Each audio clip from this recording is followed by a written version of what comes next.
Thanks everybody for joining in the February 2025 MIDAS webinar. We're pleased to have you here. Our presentation today is from Dr. Imran Hashmi. Dr. Hashmi is a senior postdoc researcher at the Department of Computer Science at Oxford. He's also served as a research fellow at the University of South Florida and Brunel University, London. And he's a tenured associate professor at the Department of Computing, School of Electrical Engineering and Computer Science at the National University of Sciences and Technology in Pakistan, and director of the Center for Research and Modeling and Simulation, CRIMSON. That's a great acronym.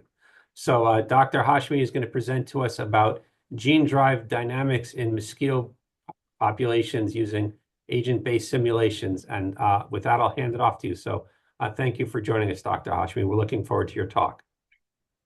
Thank you very much. So I'll be talking about agent-based simulations, and we were working on a use case, which was quite an interesting collaboration between Oxford University and University of California.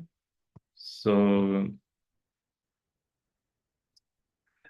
introduction is already done. I just wanted to mention that I am a part of a Alan Turing grant, which is Large Agent Collider project. It's a long-term fellowship at Oxford University, and we are focusing on robust agent-based modeling at scale. So our goal was to be able to lift agent-based modeling and deal with certain challenges which are involved in the development of ABMs at a large scale with high performance. So what we did in this case study was developing some new algorithms that could help solve the problems and address the challenges.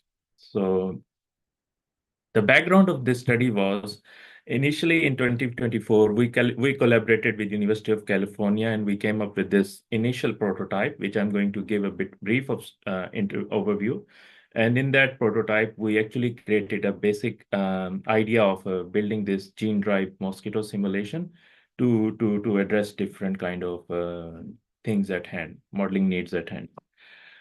So coming from the start, in 2024, WHO has estimated 263 million malaria cases with 600,000 malaria deaths in different countries. 95% of the burden of malaria is in African regions. So you can see the very much clear graph of what African countries are facing. So gene drive technology was basically aiming to genetically modify mosquitoes and hinder ability to transmit the malaria parasite to humans.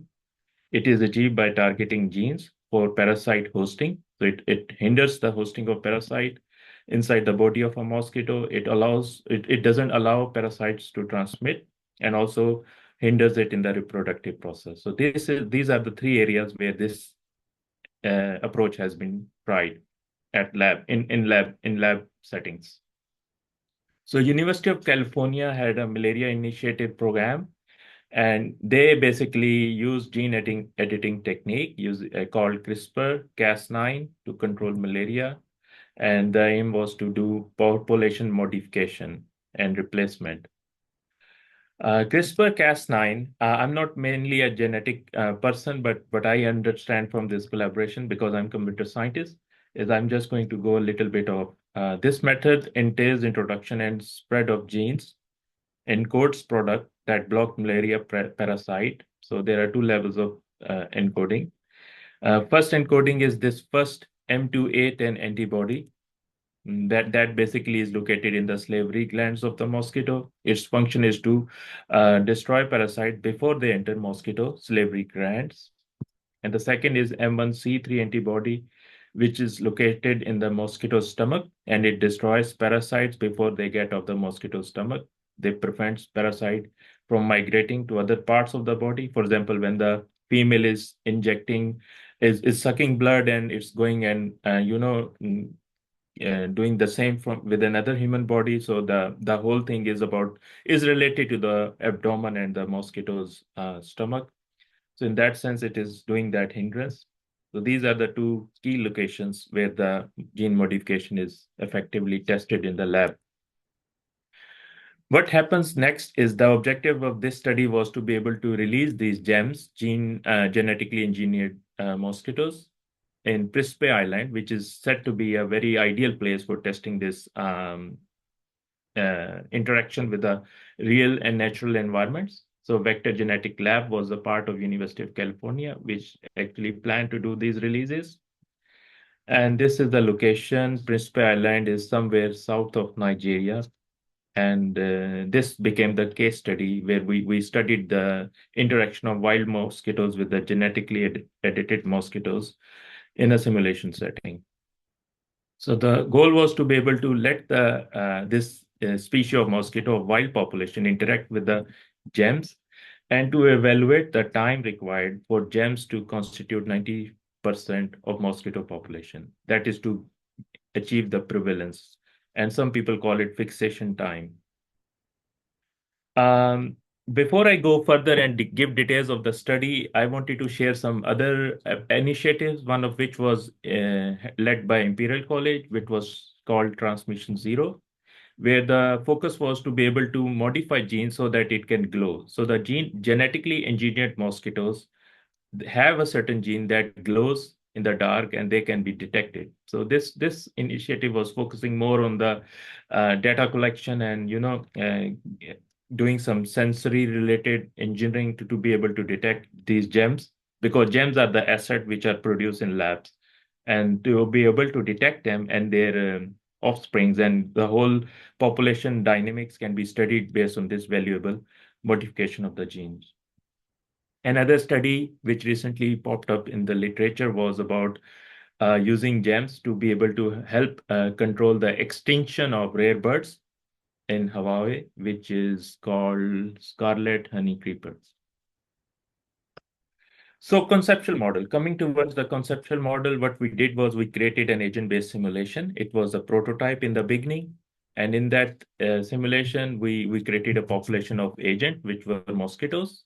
And we created an environment with GIS data, maps, and climate data. So all this data was collected and we produced a virtual environment in which we simulated the island settings, the conditions of the island that we talked about, and we injected those mosquitoes in that island for their life cycle, their reproduction, their movements, and all the kind of different interactive behaviors. And this whole product was the initial conceptual model that we produced. So we're talking about life cycle, mating, and oviposition of the mosquitoes, and movement and dispersal. These are the three main categories of the model that we implemented.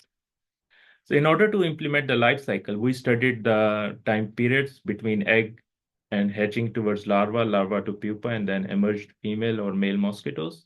They can also have survivability given through this environmentally observed data. So different survivability rates and probabilities over time in a particular year, typical year. So these conditions were implemented to simulate the life cycle of mosquitoes. In the next phase, we simulated so I'm just showing the conceptual figures of the implementation. So mating and oviposition, a male mosquito moves around and it finds mates. Then it is sending. So what we simulated was a synchronization protocol, where the mates are initiated by the males and they are sending messages to different eligible females, and they wait for the response. If a female selects a mate, so usually what happens is that female is receiving messages from different males and they are queuing it, and they, at the moment, what we did was we randomly picked any message and female is responding to it randomly. But it could be improved by having a deeper knowledge of what is the way females they prefer which male, and based on their characteristics and their attributes, female can make mate selection. So this algorithm can further be refined, but this synchronization was implemented using message passing. And female, it is moving when it gets available, it's able to select a male to mate. It moves to their mating location. They are called location synchronization. And then once the mating is performed, it enters into a oviposition rounds. So it can basically do 3 rounds of oviposition, which means laying of eggs. And while during each oviposition round, after laying eggs, it needs to seek blood for the meal. and then it rotates that in three or four different rounds before it gets back to available state, or it can die because life cycle of a typical mosquito is 21 days. So it is roughly, it can perhaps mate only once in a life. So we also, this is a very concise summary of different types of inheritance, but the actual inheritance that we implemented was 10 by 10 genes. This is a simple, concise version where we have wild population represented in WW. So WW is a wild population. DD is the genetically modified population, which is generated in a lab. So in the lab, the DD mosquitoes are modified. And once they mate with the wild population, they can also create a new genotype, which is DW.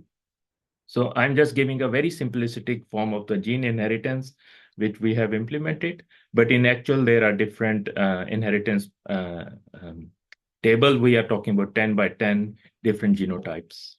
So 10 by 10 means if the female is one of those 10 genes, and if a male is one of those 10 genes, what will be the outcome of our offspring? That is what 10 by 10 matrix means. So in terms of movement and dispersal, initially we created a very simple ecological model of least resistance rule, which means that mosquitoes like to go to places which are least resistant towards their survival. So what we came up with elevation, land use, and different kind of some other input data to basically compute a least resistance in a random location around a certain radius. So the species that we are talking about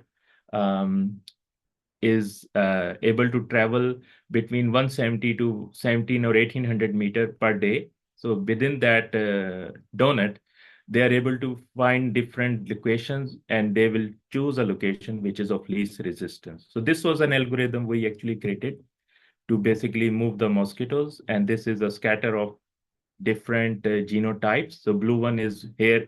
Here the blue one is wild. Red one is the DD, which is genetically modified, and the green one is the offspring, DW. Going further, we found out in the initial prototype, the simulated results were like this. So we were able to find the fixation time, which is the prevalence of DD and DW mosquitoes over time. And we saw that within, say, 100 time steps, 100 days, each time step is 1 day. Within 100 days, the simulation is showing some kind of prevalence.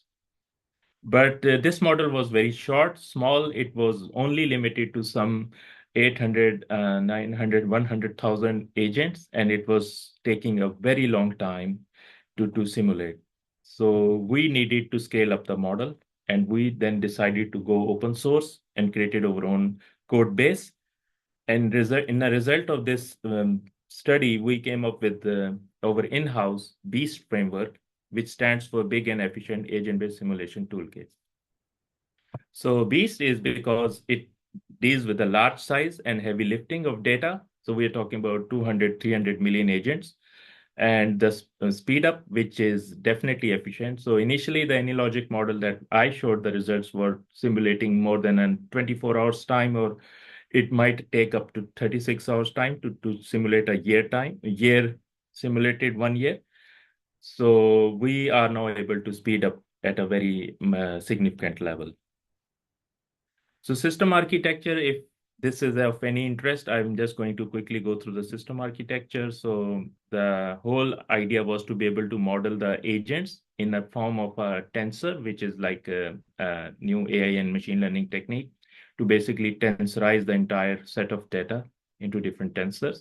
So we actually completely redesigned the design pattern of agent-based simulation, where tensors are produced, and every action and every function on each and every agent is performed in a vectorized operation.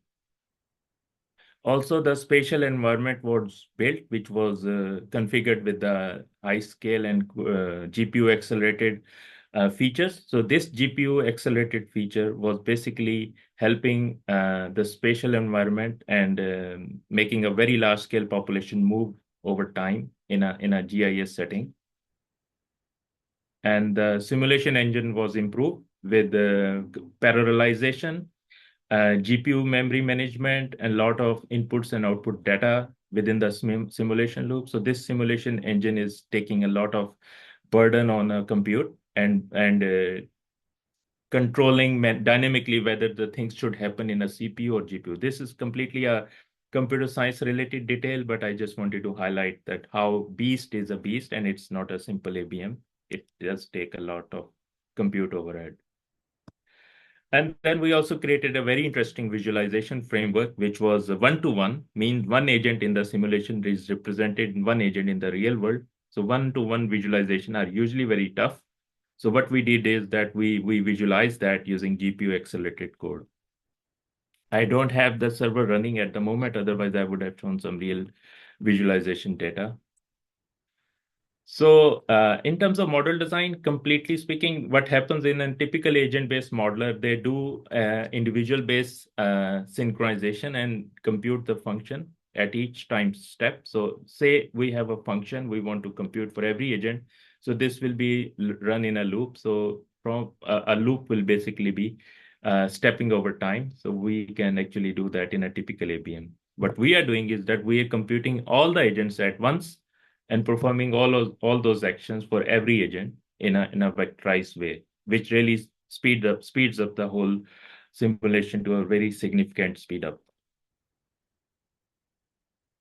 Similarly, the spatial complexity of the model is dealt with the new design pattern that I'm talking about. It is talking about location graph. So we have location of different agents. And in a real human population, we may be looking at routes, but here we are actually doing random movements of mosquitoes. And there are some rules associated with those. And in the beast framework, we are not using least resistance approach. We are basically using a different approach, which is more interesting for ecologists. And that approach is called habitat suitability. Actually, I have a figure for that. So I will come to that, what we are doing. In the system architecture, in the spatial complexity, these are the kind of operations that are usually dealt with in an agent-based model. So we could be doing point in polygon. So we want to know if the point is inside an island or outside. If the point is outside the island, we should not consider it. So these are the kind of things. Most computationally difficult thing to do is nearest neighborhood search. We want to know which agents are close to me, close to this particular agent.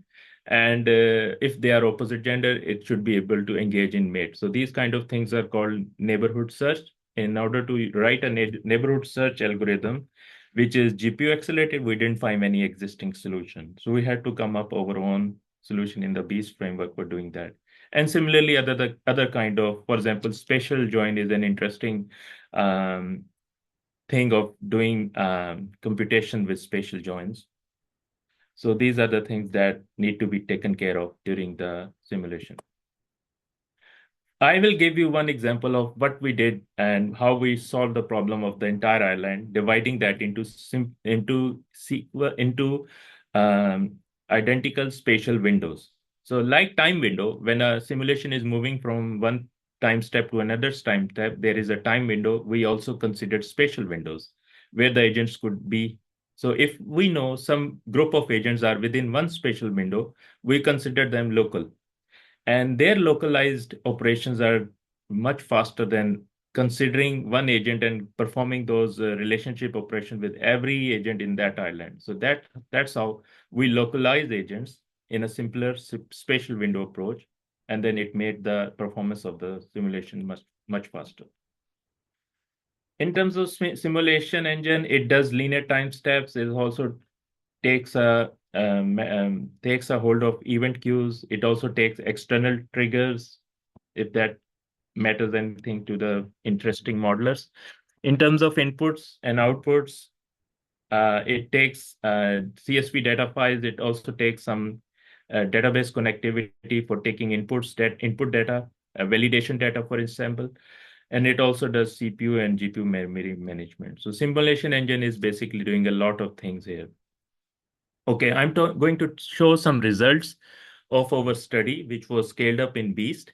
So in the Beast, we were able to do 1 year simulation. The blue curve is showing the wild population. I guess I am able to show the legit here. Yes.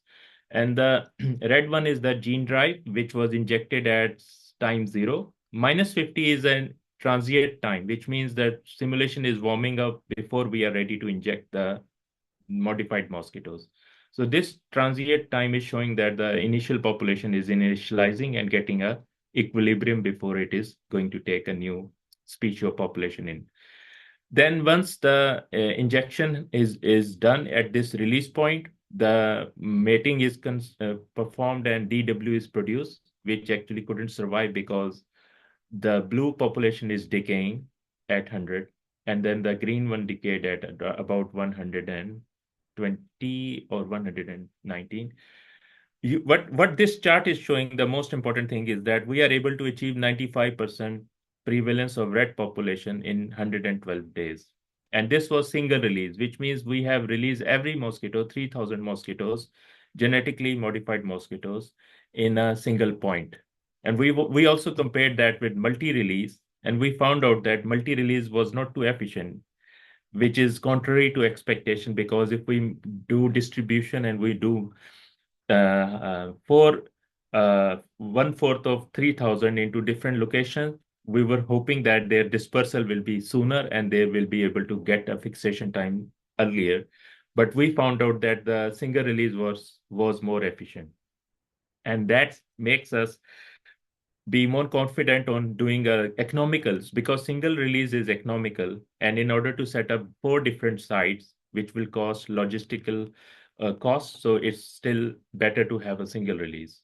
And these charts are just showing that over prediction is that they are going to stay in equilibrium within a certain carrying capacity, and the island will be prevailed by 95% of these newly genetically modified mosquitoes. About visualization, we use a very interesting existing library in Node.js, which is we created a visualization server, and we use GPU powered large-scale visualization. Those who model ABM, it might be an interesting lookout for them to have a look on this library. This is a habitat suitability model, which I was talking about. So habitat suitability is basically a machine learning algorithm that we deployed on different rasters. We collected different information like population of human, the climate data, the humidity, elevation, and all the different kind of things that are required by the ecologists to study. And then we wrapped it up into a single index, which is habitat suitability. So the red one is the places where mosquitoes do not survive at all, and the green one is the most favorable places. So we divided the entire island of spatial windows, equal size spatial windows. These, these squares are a spatial window, and we divided every spatial window into index of habitat suitability. And the cluster of mosquitoes at the greener zones show that they like to stay here and survive more. Those who have been in the redder regions, they didn't survive much. And this visualization is showing egg as white, blue as male, and red as female mosquitoes and their interactions. This is a scatter chart. We are showing choropleth of different release sites at time step 0, and then at different time step their growth and their saturation at different areas. The performance of the BEAST framework is shown in this chart. We can see that on left side, we are talking about a time step, a particular time step in number of seconds. So if the population, on the right side, we have the total number of population. So if the population is about 100 million, it is taking about 16 seconds to compute the entire population, which is too good, I guess.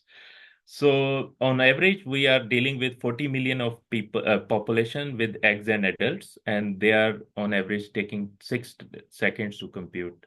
So overall, we are looking at a total time of roughly 15 to 20 minutes to complete this simulation, as compared to our any logic model, which was exceeding 24 hours for completing, say, 120 days. This is a real boost of performance and scale. So key takeaways, I think I'm on time. So the gene drive technology presents a promising solution for malaria control by genetically modified mosquito populations. Agent-based simulation effectively models mosquito life cycle movement, mating, and gene propagation in a geospatial context at a large scale. The simulation predicts that GEM can achieve 90% prevalence in the wild population within 100 days post-release. This is our prediction. The study provides crucial insight for optimizing gene-drive mosquito release strategies, including location numbers and timing. So we studied different locations and their comparisons, the number of minimum assets required to prevail, and the timing when they should be released. So all these experiments could be very vital for ecologists to do actual field trials. Thank you very much. I'll be happy to take questions. Great, thank you, Dr. Hashmi. If there are any questions, you can put questions in the chat or the Q&A, or just unmute and raise your hand. I'm not seeing anything at the moment, so I will start off, and I'm just curious about your results here. It looks like if you could go back to the slide with the results that showed the numbers of eggs in adults and the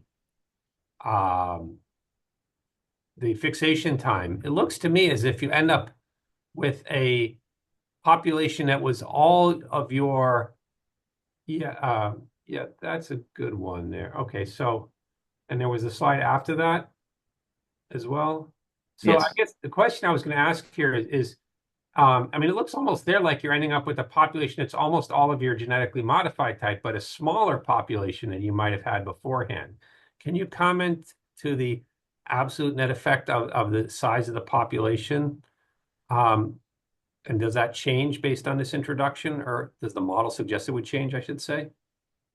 So initially, the population injected into the wild population, let's call it a business as usual, which is a very typical term. So the business as usual in the island was about 250,000 adult mosquitoes and some proportion of eggs. This is what we assumed as an initialization condition. That's why we took 50 time seconds to basically let the initial wild population saturate.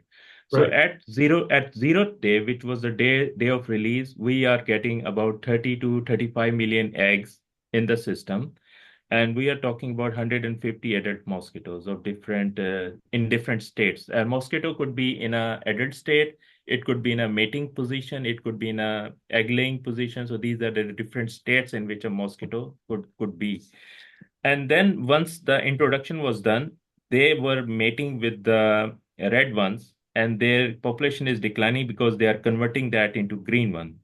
Right. And their population is also declining because the red ones has a stronger advantage. What they had that advantage, according to our conceptual thinking, is that the red population was complete females, 3,000 females, which were ready impregnated and they were ready to lay eggs. Mhm. So the wild population has to go through all those processes of finding a mate, move from one position to another, do the dispersal, mate, and after that they are ready to lay eggs. So this whole process was bypassed in the lab, and they were ready. They are called gravid females. The gravid females, as soon as they are released, they have a stronger advantage to grow their kind of population, their species faster than others. When they are growing faster, they are actually prevailing sooner than they are prevailing over time. That's what we observed in the model. Right, but the net outcome there is that you end up with, it looks like something like 50,000 adults as opposed to the 150,000 that you started with. Am I reading that right? Yes, yes. And that is actually, so the one thing is that there is only observed field data, but that data is not very accurate. It's very sparse. And also we are also basing our model on certain published assumptions. Mhm. So the egg survivability, the adult survivability, there is also a graph which I failed to mention today, was a age-based survivability. So if a mosquito is younger in age, then it is going to survive better than the one which is older in age. So there is a whole curve of age-based survivability. So all those factors are accounted for, which were obtained from published data. Mhm. And based on that, we are simulating. And this is not a kind of a confirmed promised result. What we are saying is that this is a dashboard and a kind of a machine that Right. ecologist can fine tune, they can rotate their knobs and they can fine tune this towards what they are observed actually. And Mhm. then they can make this model more useful and more reliable as per the real one. As far as the calibration is concerned, as I said, we don't have the exact real data, so we couldn't find the real curves like this.